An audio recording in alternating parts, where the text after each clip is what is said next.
Today I'm going to tell you an interesting story about the life of Saint Theresa of Avila. Saint Theresa is also known as the Doctor of the Church, and is also the patron saint of migraines and those who are ridiculed because of their faith.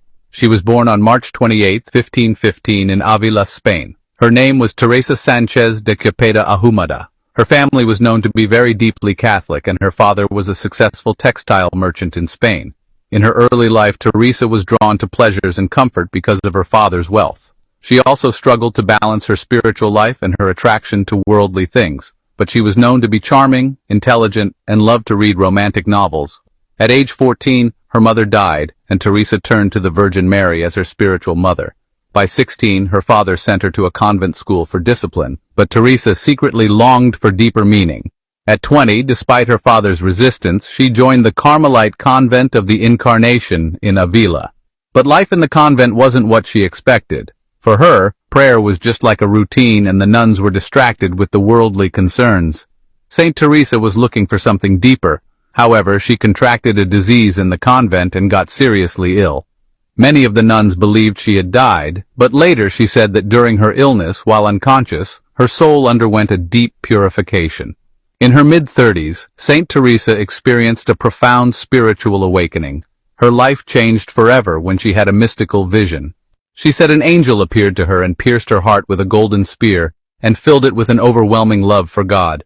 This vision, also known as the transverberation of the heart, became a symbol of her divine mission. She believed Christ himself spoke to her, calling her to reform the Carmelite order, and that the nuns must live in simplicity, absolute prayer, and devotion to God. Her reforms spread quickly. Over the next 20 years, she established 17 convents and 2 monasteries across Spain. She also became a gifted writer and spiritual teacher.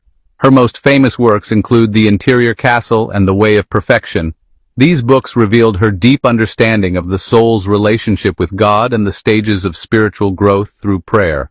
She also had a close friendship with Saint John of the Cross, who helped her reform the Carmelite monasteries.